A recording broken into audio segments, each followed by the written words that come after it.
I think this is going to be a really fun discussion for us talking about solo travel tonight. And the book that was recommended, all of our books are recommended by the community. This one, Travels with My Hat by Christine Osborne, was, at least for me, a lot more interesting than I had anticipated. And I learned a lot. In fact, I feel like it's a book I've got to go back and read again and take notes, because she was so knowledgeable about every area that she went to. But I'm going to turn it over to Wendy. We've put some really fun discussion questions together for us tonight. Instead of having a guest, we thought we would be our own guests and learn from each other and see what stories we could share with each other about solo travel. And there's certainly enough in this book for us to talk about, and some stuff that blew me away that she did. And by the way, I believe she's still alive, lives in London. I tried to find her on social media and Twitter, because sometimes we engage with the authors, but who knows? Maybe we'll reach out to her after this and tell her what we thought. So Wendy, I'll turn it over to you. Sure. Well, hello everybody. This book for me was a little difficult to get into, just from the standpoint that the other books we've been reading have been more novels, where it's a story that flows. And this one, at least initially, was a little choppy for me. I would say that from the structure of the book, I personally had a little bit difficult time figuring out where we were. In other words, because she was flipping back and forth from time, early to mid to late to back and forth. So I wish that it had been easier to sort of follow the sequence, either take one area and go all the way from beginning to end per area, or take all of one time frame and then go up to the next time frame and then the next time frame. That would have made it a little easier for me to follow it. But my overwhelming feeling about the entire book was, I used to think I was adventurous. Now I realize I'm not at all. I mean, all of the things that my friends go, oh my God, did you really do that? I think that's nothing compared to what she was doing. So, and as was mentioned a little earlier, and this was quite a few years ago. I mean, this was in the 80s and the 90s, when it was even more unusual, as well as just being a female solo traveler anywhere in the world. So before we go forward a little bit more, for those of you who don't know me, my name is Wendy Brooke. I live in Palm Coast, Florida. I am a semi-solo traveler in that I travel a lot solo, but then I go to a place where I can connect with people. So I might go to a volunteer project, or I might go to a class, or I might go to other things where I'm connecting with other people there. But then there are other times where I'm just traveling completely on my own, day to day. My only contact might be a waiter or a waitress at a cafe. I've been to 48 countries, and as soon as COVID's over, I'm going on. So why don't we go, Joan, you want to tell us a little bit about yourself? Yeah, I'm in a suburb of Toronto, Canada, and I'm a retired accountant. I worked for a defense contractor for almost 40 years, and that afforded me a lot of travel, a lot of international travel. And I haven't done a lot of solo traveling, but my husband is a very avid traveler. So we've had the opportunity to go to a lot of places. The solo traveling that I have done has either been for business, or I've done a couple where I have met a group of people, traveled myself to get there, but hooked up with a group of people. Okay, great. Jan. Me? I live in Seattle, and I didn't start foreign traveling till I was probably around 50, but did a lot of road trips in the US. And I kind of agree with you about the book being a little choppy, and it could have used a little more editing help, I think.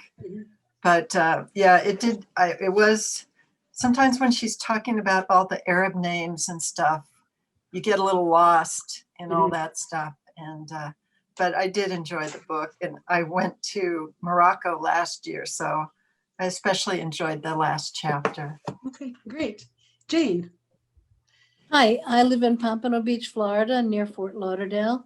And I think the solo travel that I'm happiest with is for the last 6 years, I've gone to Peru, where I've volunteered at a small library on the Amazon River.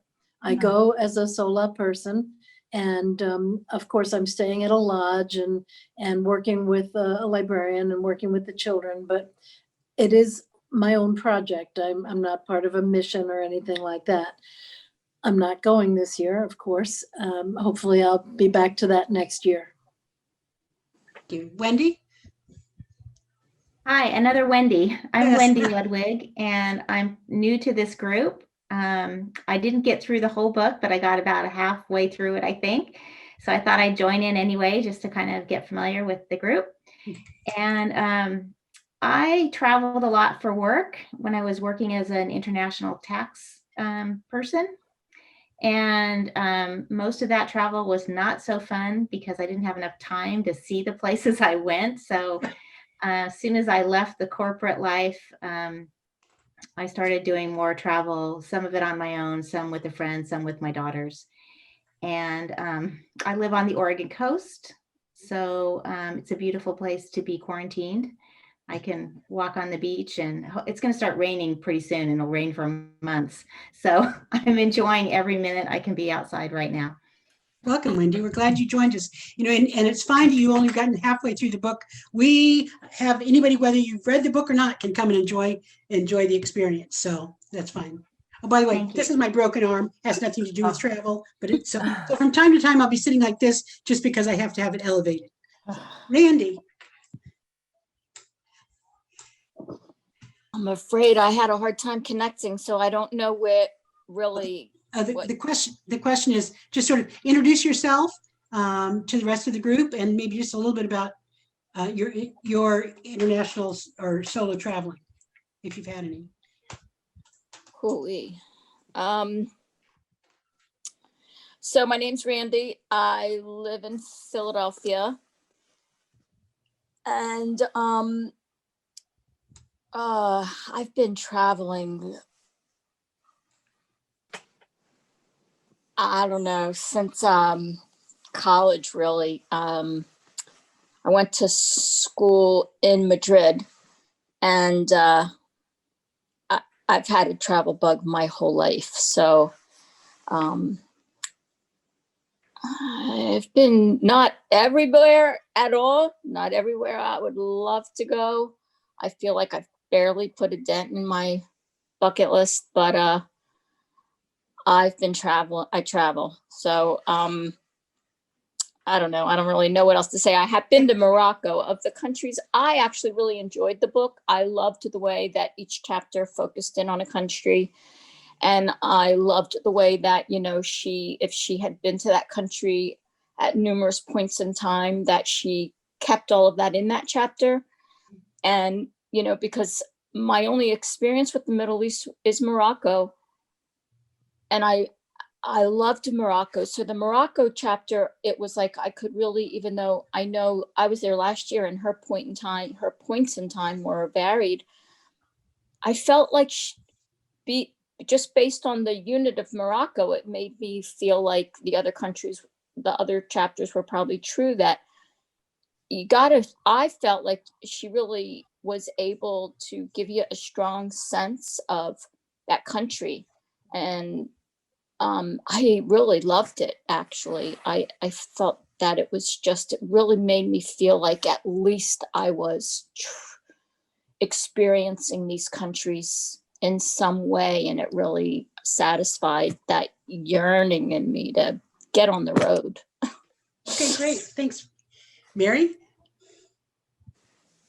Hi, I'm Mary from Detroit, Michigan, and I've been traveling for about 25 years for work at first, and then solo and with groups. And usually travel for me is just a way to get away from work and just relax. So I can go anywhere, as simple as a rural country and just be as happy there as I am when I'm in Dubai or Hong Kong or Paris. So I love to travel. Great. Thank you. I didn't read the book. I'm just here to That's hear fine. about the books. I probably won't. And Joanne, before you introduce yourself, whenever I see your name, one of my good friends is named Joanne Wilson. So it always throws me for a loop when I see your name come up. So Well, welcome. she must be a good person. My name's Joanne. I live in Ontario, Belleville, Ontario, which is right near the Prince Edward County area, which is becoming quite famous for its wine area. It's also a beautiful part of the country to be quarantined in because we have beaches and we have Lake Ontario and we have beautiful country roads and it's and lovely farms and wineries. And so I'm about halfway through the book. It's about parts of the world that I've read a lot about but have never been to yet, maybe one day. I've been traveling since I was probably, I'm trying to think, you know, we used to travel a lot when we were as a family. So we would go, like Mary said, you know, just going away for a weekend or something was just travel. And then when I was 6, we moved to Jamaica for a while. So that kind of got me the bug for getting away, and actually came back through Cuba about 4 months before Castro took over. So that was an interesting lesson at 10 or 11 that I learned about the world. And I've been traveling ever since with whomever I can travel with. And if I can't find somebody, then I have no compunction about packing my bag and heading off on my own. So can't wait to do that again. Yeah, thank you. Peggy. There we go. My name is Peggy. I live in New Jersey, down by the shore. So this is also a nice place to quarantine in. I have been traveling since my 20s when I got myself a job and could afford to travel. I've been to Europe numerous times and also Peru.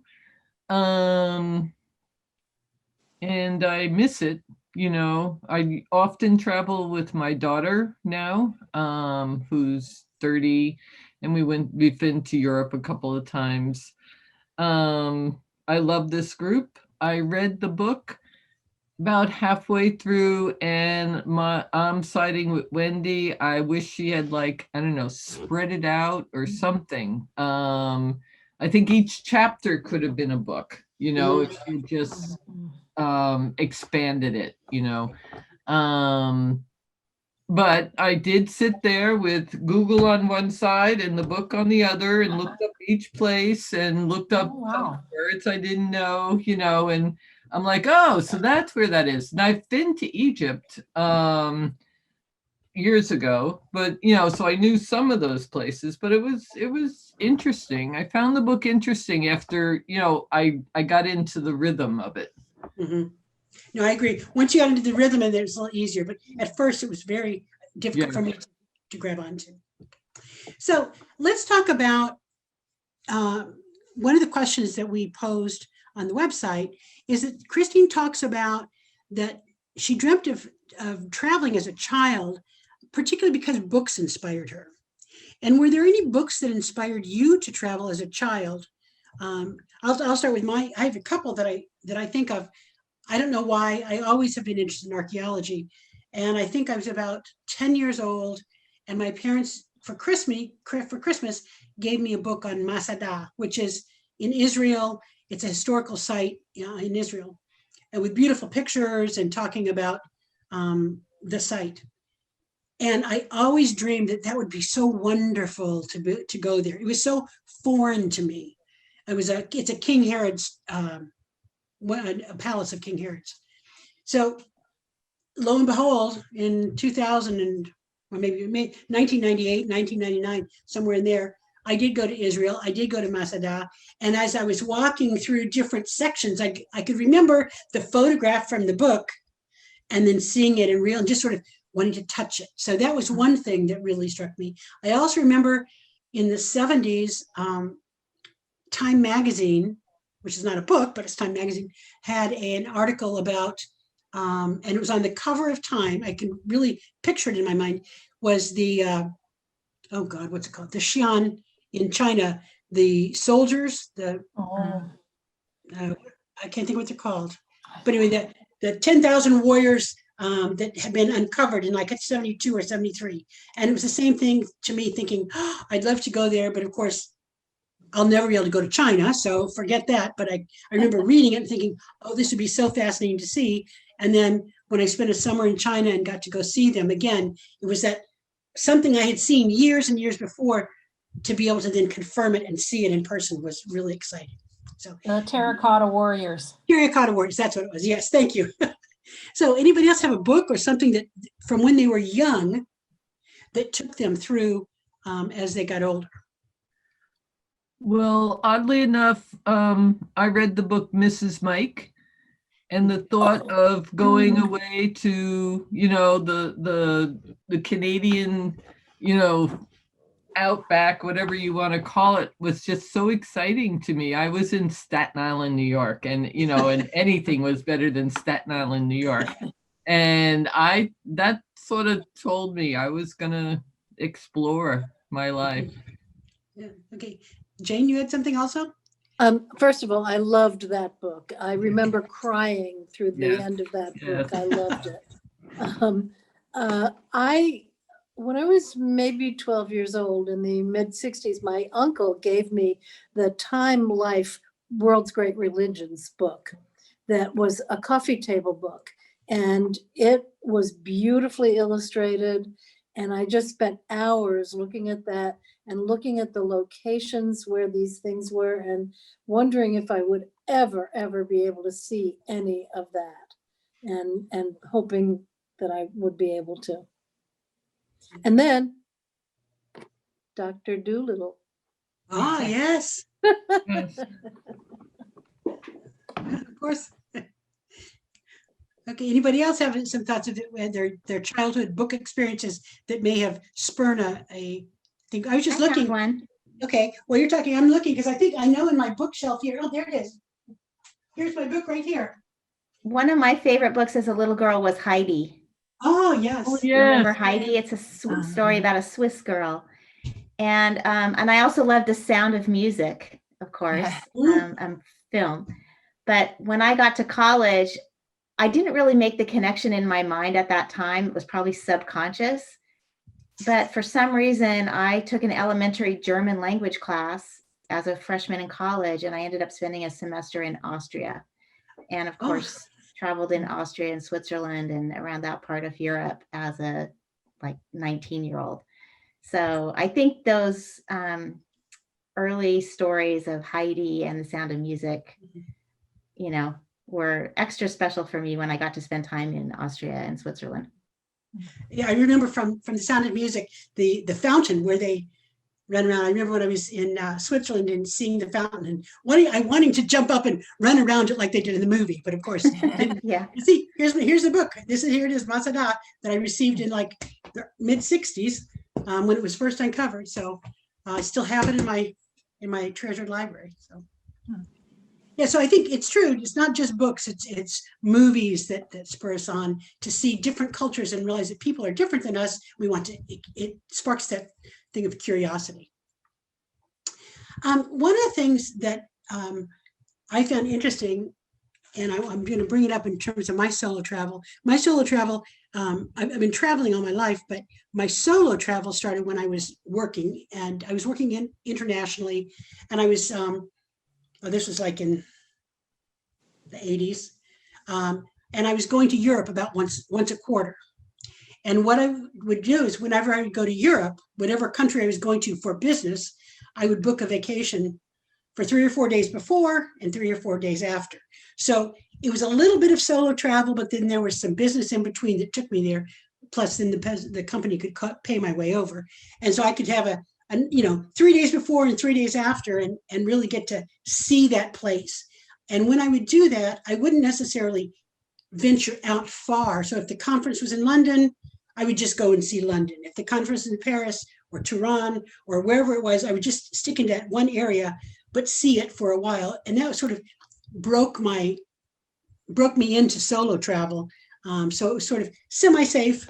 And then as time grew on, I became much more adventurous, not as adventurous as our author, but in terms of solo travel, doing things for months at a time. But one of the things that she said, and I'm wondering if any of you ever have experienced this, she was on a carry, she was in Ethiopia, and she said she'd given gifts to someone. And afterwards, the woman came up and was asking through the translator, and the book says, she asked me, she'd keep the plastic bags that you've brought their presents in. They would be great for carrying the corn. Hmm. And to me, that really struck me, because here we bring presents, and what did they find valuable was the plastic bag. Mhm, mhm. And it's, so I wondered, did anybody see parts of that, or have you ever experienced that kind of a thing where you go in with one perception and a totally different one sort of catches you off guard? Hmm. There was also that story about the how she brought chocolate she had pieces of chocolate, and it was near the end. I can't remember if it was Morocco or the chapter just before that, where the woman took it and made it into 3 pieces, and she said she was reminded of her own humility, and I thought that was quite nice as well. When I was between the summer between high school and university, I went on a several country trip, an organized trip, so that was good. But we spent some time in Russia, and this was 67, summer of 67, so height of the Cold War, 50th anniversary of the Russian Revolution. So so that was fascinating, because we had been really indoctrinated. This was the evil, these were, and so, we kind of went in feeling, because I was 17 at the time, so kind of going in thinking, oh my God, this is what we're going to see. But we had been told before to take ballpoint pens and chewing gum, because they couldn't get either one of them in Russia. And so it was fascinating what we were able to trade for that. One very entrepreneurial young man traded for a balalaika, and I traded for one of those nesting dolls, and also some souvenirs, like a matchbox cover that had their insignia for the 50th anniversary. So that was interesting, and to see how little they had at the time. I mean, Russia's changed dramatically now. So, but that was fascinating to see people that we had been told to kind of fear, who were willing, who wanted chewing gum and ballpoint pens. It was a really it was a great learning experience. Really opened my eyes that we can't believe everything we read and hear. Right. That was also during the time when they used to say, if you're coming to Russia, you could live for about 6 months with a suitcase full of blue jeans. Yes. Oh, yes. Well, some people traded their jeans too. Yeah. And the one thing, and you had to change your money at the border, and then you had to change your money back at the border and account for every cent, whatever it was. Ruble. Ruble. And it was, and we were told it was a crime to take any of their money out. And I was determined. So I put one I lifted up the leather inside of my shoe and put a ruble underneath it, and walked out of Russia with a ruble in my shoe. So somewhere in Russia, I'm wanted. Yeah. I know one of the humbling experiences I had, I spent a lot of time in Guatemala, and some friends of mine who owned a farm or a finca, and I talked to them about their workers, and we were talking about Christmas. And I said, well, do you give them gifts for Christmas? They said, oh, yes. I said, well, what kind of gifts do you give your workers for Christmas? And they said, 2 eggs. Yeah. I thought, oh my God, if that, and then, because that was a very, it'd be like, here's a turkey, they get 2 eggs, was their Christmas bonus. And it kind of humbled me to a lot of that, just when people don't have and what they don't have, we don't think about it very often. We become very complacent, I think. Another thing that came out in the book is that more than once, she got into a little bit of trouble with the police or the military. Mm-hmm. And that can be kind of a scary thing when you're overseas, to all of a sudden be in a situation where, you are by yourself, particularly if you're a solo traveler. Has anybody, I'll tell my experience in a minute, but has anybody else had any kind of issues with police or And we military? promise to keep this within our group. Yeah. No, I mean, nothing terribly illegal, but I mean, anybody has any issues with that in the past? I will tell you my one military experience. I was in Venezuela, and Venezuela is not an easy place to travel in. I was there for work, and it was during the time of Chavez. So it was sort of at the height of Chavez's anti-American campaign. And I went down to work with 4 or 5 friends, or 4 or 5 coworkers. They all left a week before I did. And this was my first trip to Venezuela. And I was just learning Spanish. I knew very little Spanish.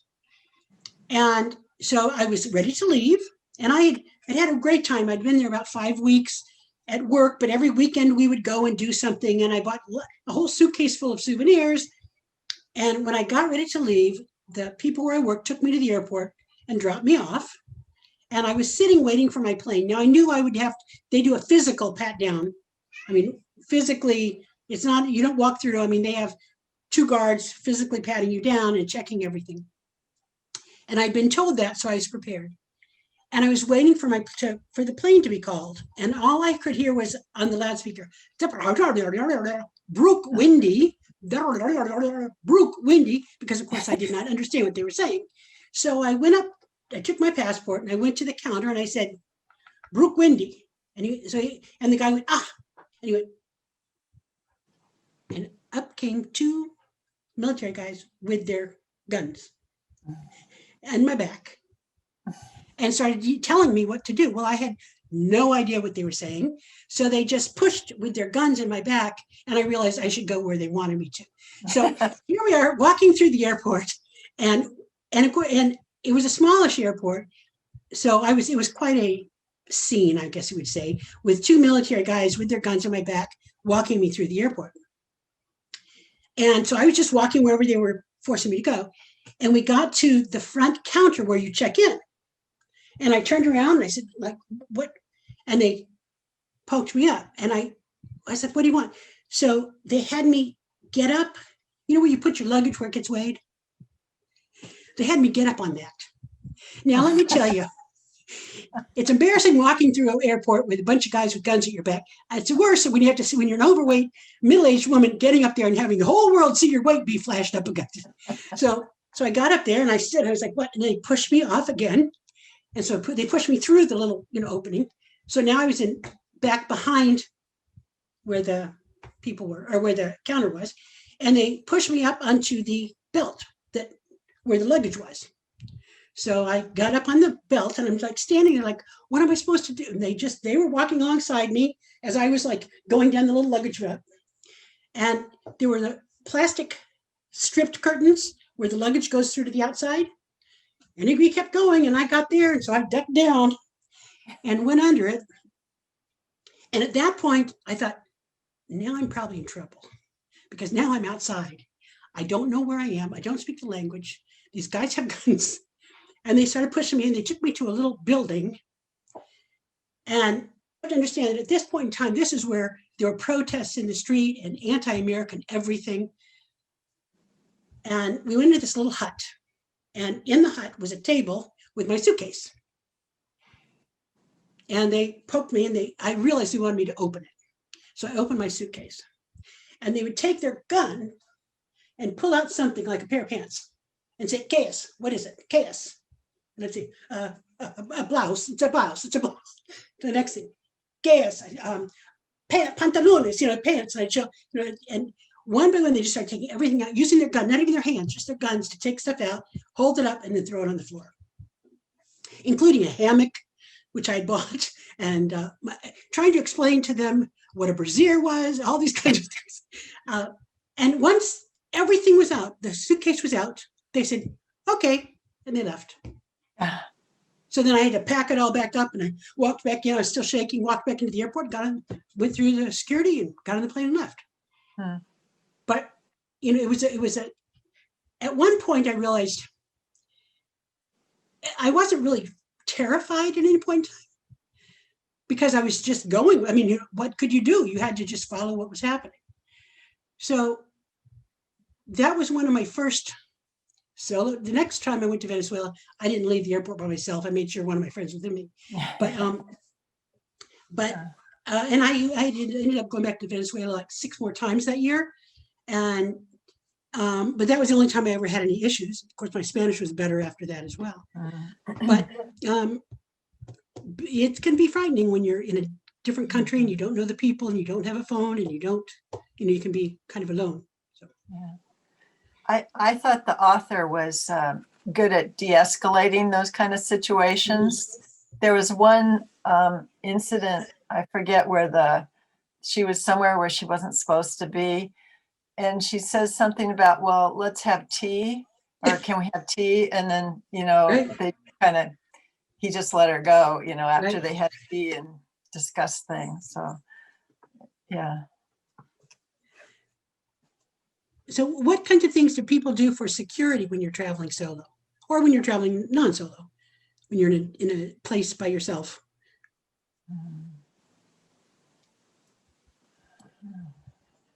Well, the zippered pants with all the pockets. Yeah.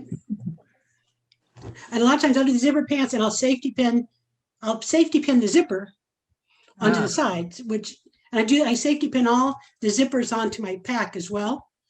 So that it takes a little bit longer if they're trying to unzip them. Has anybody been a victim of pickpocketing along the way? I had a situation in Buenos Aires in Argentina. I was there with my daughter, and my daughter had been teaching English there for a number of months. And I took my younger daughter with me to visit her over the holidays around Christmas time. And she hadn't had any problems, and she was taking the subway all around the city. She was teaching English. Part of the reason she felt safe is she was teaching English for the local metropolitan police department. So she had a lot of cops who were her friends who could give her a ride home from the club late at night or whatever. But so she felt quite safe. But while I was there with my younger daughter, the three of us were walking down the street in the middle of the afternoon, and a woman came running from the other side of the street, young woman, clearly pregnant, and ripped a necklace right off my daughter's neck as we were walking. So it was very scary. It felt very violating to have someone physically grab your neck, and she was scratched up a little bit. She wasn't hurt. And it wasn't anything valuable. It was a token necklace that someone had given her as a holiday gift. But it was scary, and it definitely scared her a lot. She had felt so safe there. And then as soon as her mom arrived, I was more the worrywart, right? As soon as I arrived, something bad happened. But it was a good lesson for us. We realized that just before that incident, we had come out of our apartment, and we were standing on a street corner talking about where we were going to walk. And we were speaking English, pretty clearly Americans. I think that person probably identified us as a good target. So I think making your plans before you leave your room, so that as soon as you leave the building, you look like you know where you're going, is a good idea. And also, I just don't wear any jewelry when I travel. I mean, really, I don't wear anything at all. And obviously keeping valuables hidden, but I think a lot of it is confidence. If you look like you know where you're going and you're aware of what your surroundings are, you don't look like an easy target. I think that's very true. It's a lot of your composure And I think your idea of not standing around talking about it, but do that privately or inside your room. One of the things, because I spent a lot of time in Colombia, where before I went, we had to go to kidnapping training. And one of the things, both in Colombia and in Guatemala, that they suggest if you're going on business, that you dress down on your flight. You know, you don't want to wear business attire. You don't want to have anybody know that you're coming in for business. And then when you leave the hotel, every time you go from the hotel to the place of business, you take a different route, so that there's no consistent way. And so there's those kinds of things which are more when you are in a known place that's a kidnapping and terrorist type area. Because in Colombia, I know of 5 people personally that were kidnapped, 3 that were killed from the guerrillas. So you have to really be aware of how that works and how to protect yourself. I want to have my pet.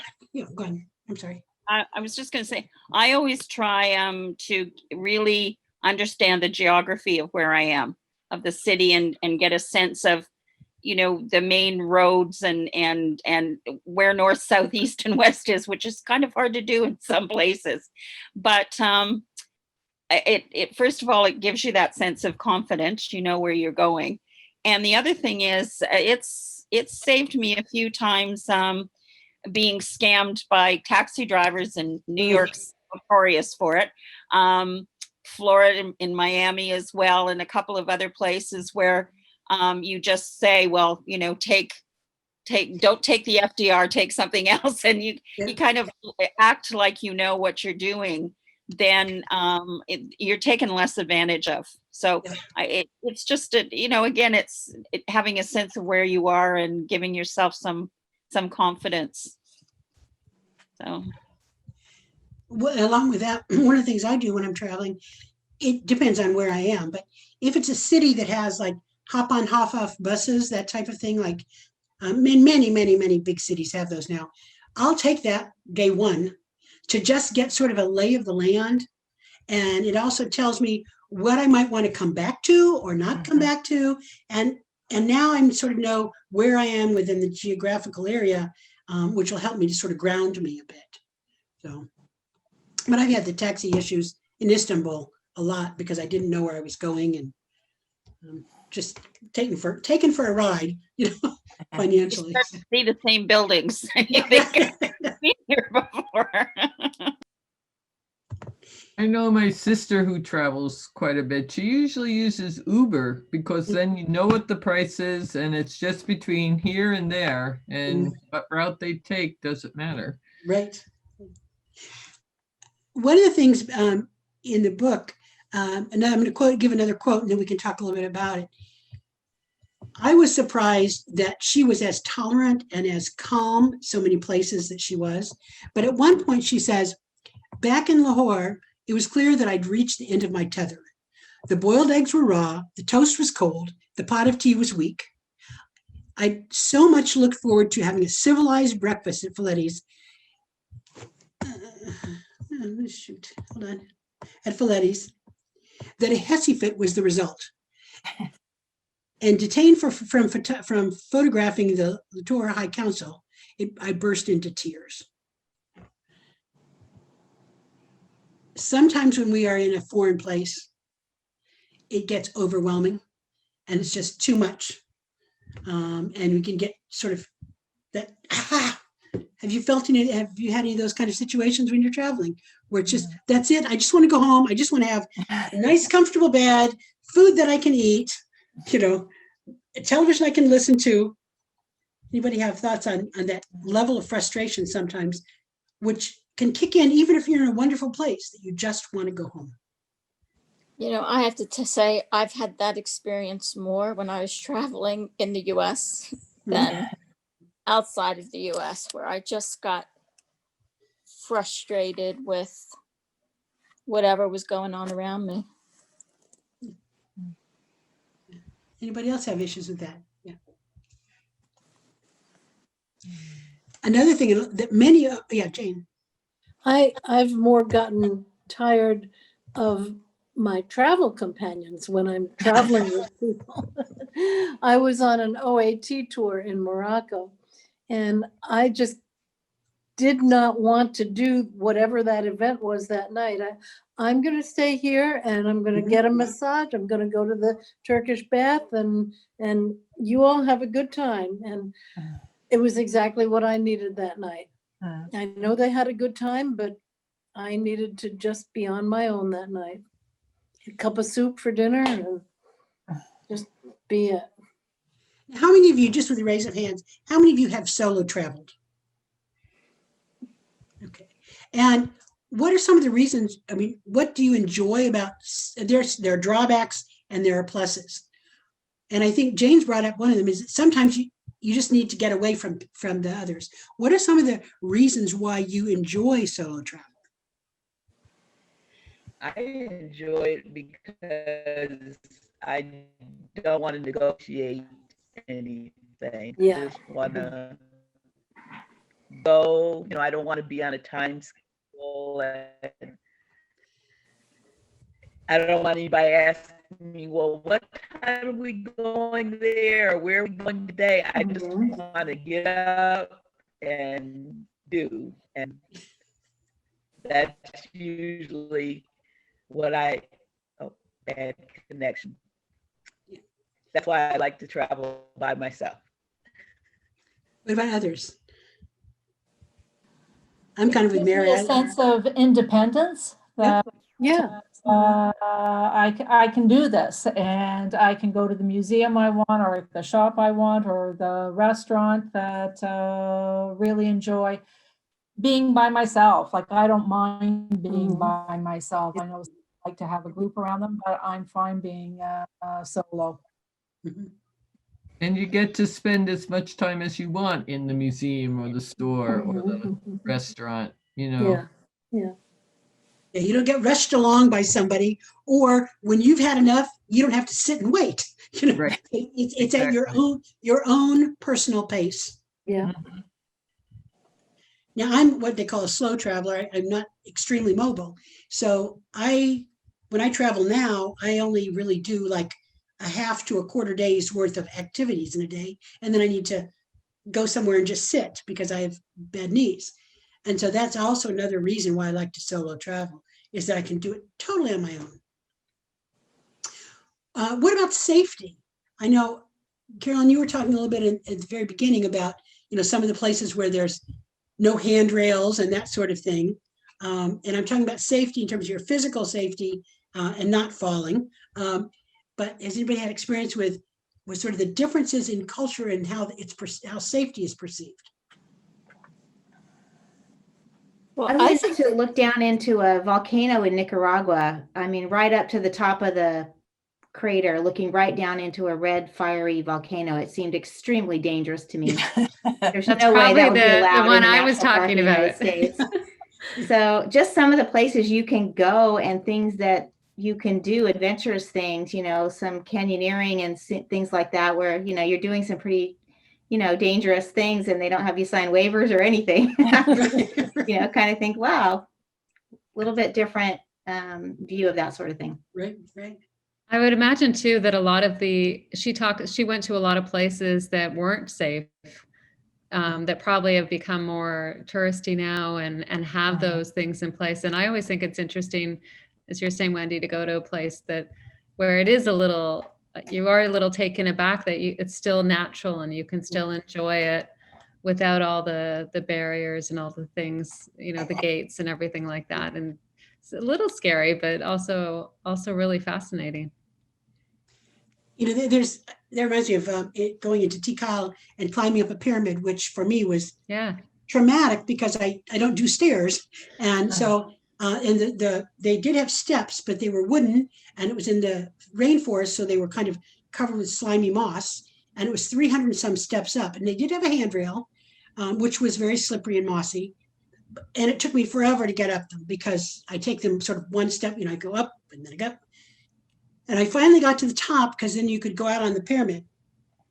And I got up to the top of the stairs and there was a ledge about this wide that you had to walk through to get to the outside of the pyramid. with no railing. So here I'd gotten all the way to the top, and then I just couldn't move. And all these like little Mayan ladies were coming up and tapping me on their shoulder and saying, "Go on." I was like, because you could, and I thought, well, you could kind of lean onto the side of the pyramid, but heck, it was built in the 1,000 years ago, and I didn't know how sturdy it was. So I just stayed at the top of the stairs and watched everybody walk around the corner and see it. But then I slowly came back down. But one of the things that also reminded me is in the book, she's gone to several places more than once over time. And she's noticed the differences in them. Mm-hmm. And so a question I have is, and I'll tell mine first, then you can go for it. Have you gone to a place and then gone back another time and seen significant differences? One I'll use is Pisa, Italy. I went there when I lived in Germany in 1976. I went to Pisa, and where the Leaning Tower is beautiful grassy lawn, and there were maybe 40 people on the entire grassy lawn. You would take a big blanket, lay it on the ground, have a picnic. It was just a day where you'd spend the afternoon like a big park. I went back about 4 years ago, and it was packed with everybody with their cameras and everybody with their phones, and everybody was like, you were like 10 feet away from every single person, and it was just jam-packed and not nearly as fun. So that was one thing in terms of just the tourism industry and how crowded things have become. And the other one is Stonehenge. Again, I went years ago when there was no gate. I mean, we drove down the road, and all of a sudden you just parked your car by the side of the road and walked up to it. And now there's a fence, and you have to get permission and all that sort of thing. So it was better back then, but I can say that because I'm probably one of the oldest ones here, but it was better back then. Well, and I've been back to Jamaica. I spent 4 years of my childhood in Jamaica, and a beautiful island, beautiful people. I mean, their demeanor and everything. And I went back about 10 years ago, and it's ruined. It's just a ruined island. And quite frankly, I think tourism, and I worked in the tourism industry in the Northwest Territories, I think tourism is a blight.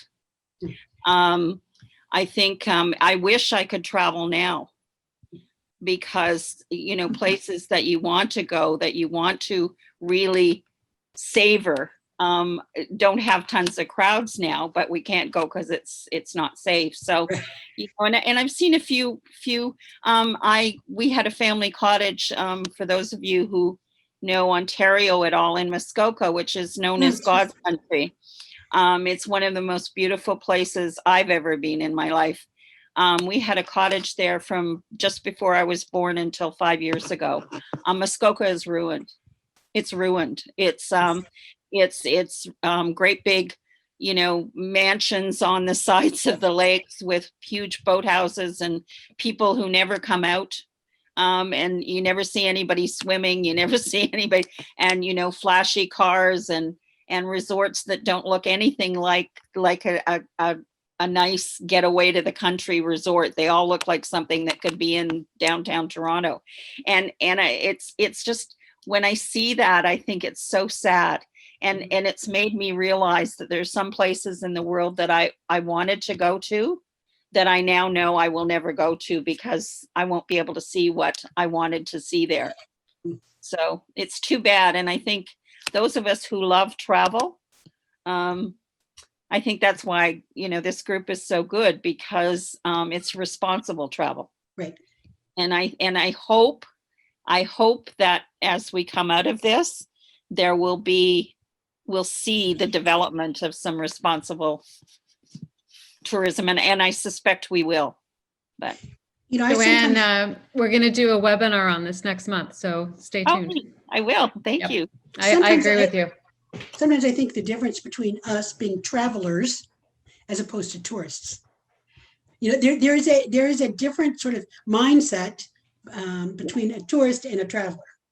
Well, I was in last May, I was in Paris and I went to the Musée d'Orsay, and I love a lot of, I just love art galleries. And I left in disgust because you couldn't even get close to some of the paintings, and people were going up and they were standing right next to it and turning and taking a selfie with a masterpiece. And I thought, look at it, for God's sakes. you know? Who needs a selfie? So I ended up leaving, and I felt so sad, because I felt sad for me and other people in the museum that wanted to see the works. And I felt sad for those people because they weren't getting the experience of being in the presence of great art and feeling that sense of wonder, So yeah, it's interesting. We're kind of getting close to the end. And so before one last one that I want to go over is, and I'll quote her and then we'll talk a little bit about it. She said, "Life in London was still the same. How was your trip?" Friends asked. But that was only a courtesy. Busy with their own lives, they could not relate to my travel experiences. Have you ever felt that when you come back, that you are now changed, and you can't really explain that to somebody who says, "How did you like country blank?" Well, I think that's sort of the essence of it. People ask you, how was it or whatever. And I don't think your answer is truly one sentence, but they're really only prepared to listen to one sentence or two. Right? I mean, you can't really, it becomes depending on, your experience, obviously. But I mean, I slow travel in order to really experience the essence and the authenticity of wherever I'm going.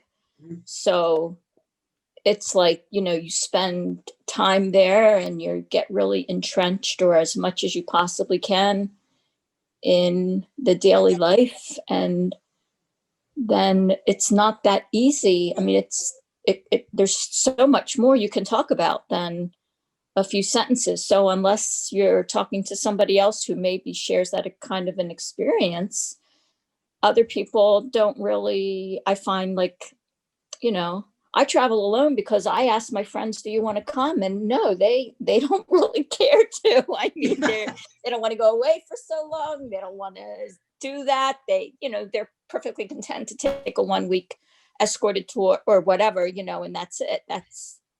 So yeah, I think it's very,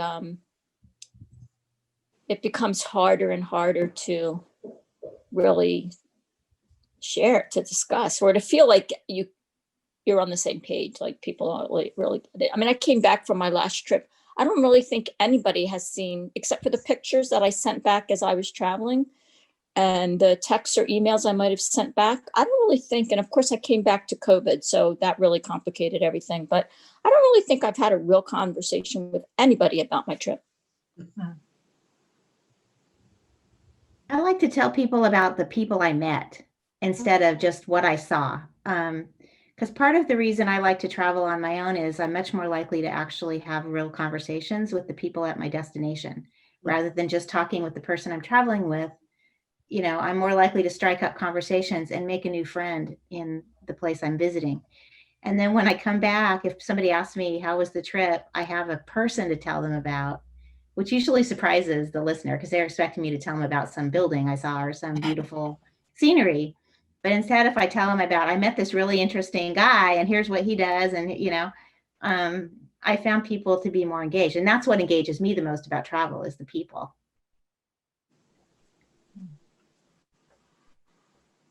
I personally pretty much stopped taking pictures. I might take 2 or 3, but that's it, because I'm not going to be sending them, sharing with anybody else. I just want a couple to remember for myself. But I can't express how I feel about the places I've been. I find too, sometimes it takes a little while for me to process it, especially when you've gone somewhere like Africa or that is just so different. And I think when I went to Kenya, it took me about a year to figure out what had I actually taken away from that experience, because it was just so intense. And I was only there a week, but boy, did that change my life. And I didn't even realize at the time all the things I was doing as a result of that trip, but including selling everything I had and, wanting just to put a backpack on and travel for the rest of my life, which I'm still working on, but obviously, but yeah, I think part of it is that when people ask you, it's like, sometimes I just find it hard to articulate what my biggest moment was, because it's obviously even now writing articles, a lot of it is you're looking for that one experience, right? And a few weeks ago, I was in Algonquin Park, I guess, in June, and it was the experience with nature and with the moose, and like that was the experience for me, and the thing I remember the most. So it's just, for me, I need a little time to reflect before I can even have a reasonable answer. Okay, anybody else coming to the close, anybody have any thoughts or ideas about the book or solo travel in general? I thought it was interesting reading her letters and stuff to her mom, and that she expressed more of her loneliness sometimes when she was traveling, and some of she seemed to be a little more open about that in those letters than she was like when she's describing it during the book so much. Yeah. Well, I think it stood out too, being that she was in the Middle East, that she almost always had to have a minder, and she was always escorted by a male. I mean, that was, at least it seemed to me that was a pretty consistent thread through all of her stories, even though she didn't necessarily talk about that, although she did talk about women and sort of how